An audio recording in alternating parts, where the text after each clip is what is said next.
Welcome to an echo of the past. My name is Richard, though history remembers me as Richard the Lionheart. Perhaps you've already met my formidable mother, Eleanor of Aquitaine, in a previous episode. Well, I am her son, and if you know Eleanor, you can imagine I didn't inherit much patience or modesty.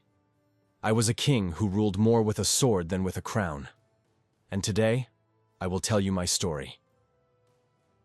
Come with me through my story, from my childhood in Normandy, through bloody campaigns in the Holy Land, to the fate that caught me at my castle in Limousin.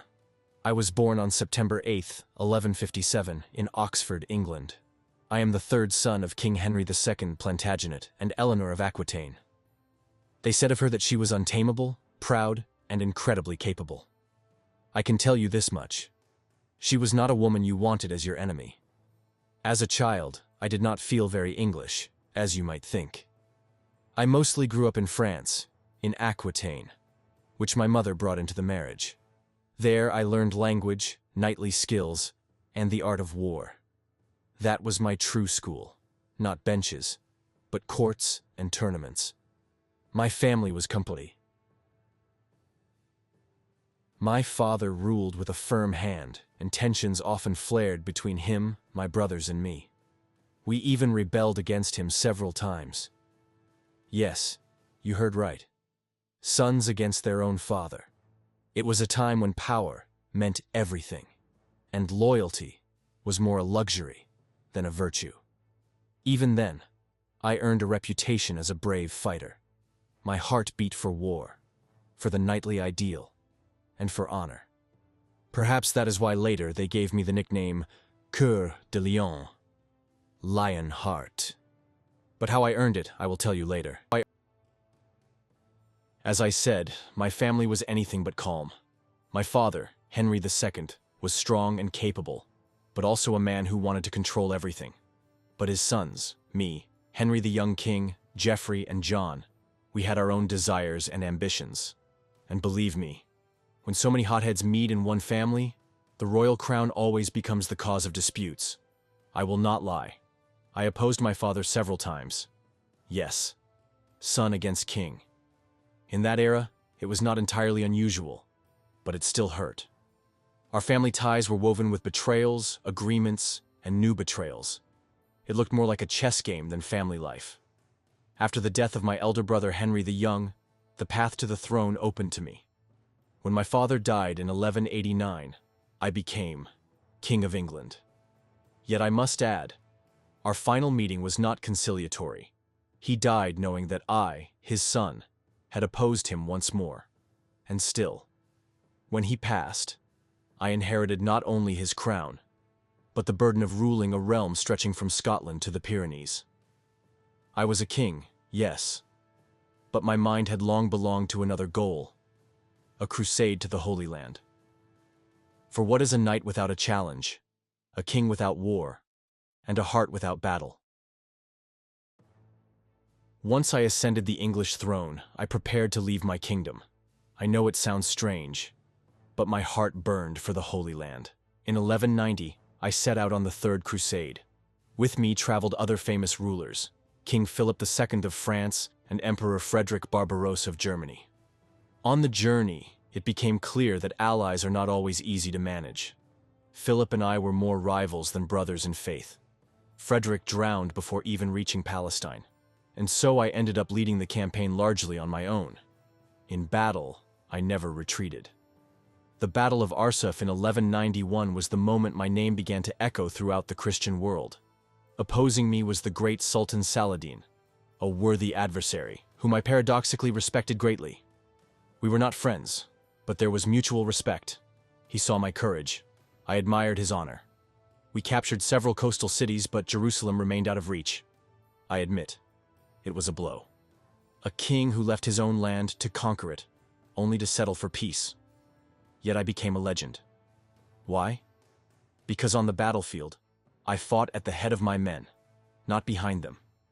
Because I did not fear raising my sword where others hesitated. And thus was born the nickname that follows me to this day. Richard the Lionheart.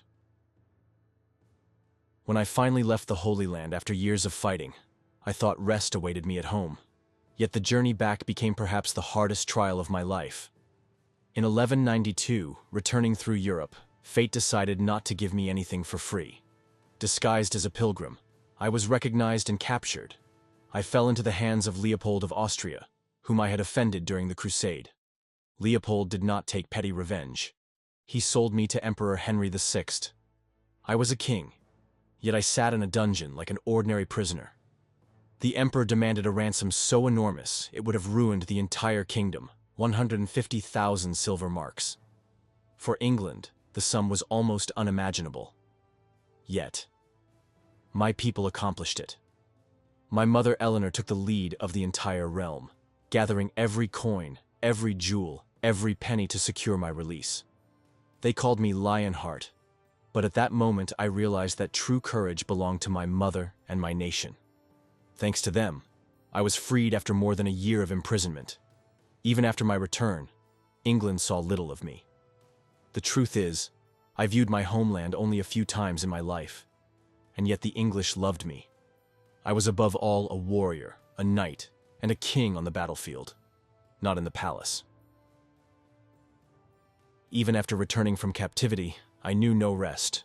The royal crown was not a symbol of rule for me. It was armor I never removed. Again, I led wars in France. Again, I besieged castles. And again I lived as I always wanted, in the saddle, sword in hand. But every Lionheart has its final beat. In 1199, I was besieging the small castle of Châlus in France. It was said a treasure was hidden there, and I, king and warrior, could not resist. One day, while inspecting the ramparts, a defender shot me with a crossbow. The bolt struck my shoulder. At first, I took it with typical knightly calm. I had been wounded many times before. Yet the wound became infected, bringing a fatal fever. I lay in my tent, knowing my time was short. I asked to see the archer who had fired. He was a young boy, terrified. I looked at him and said, "Do not fear. I do not want you to die for merely defending yourself." And I pardoned him. Ironically, my men executed him anyway. Such was the time, cruel and unforgiving. I died on April 6, 1199, at the age of 41. My body was laid to rest at the Abbey of Fontevraud, alongside my mother Eleanor and my father Henry. My heart, my Lionheart, was placed separately, in the Cathedral of Rouen. They say I was a king who ruled more by sword than by law, that I abandoned England rather than leading it.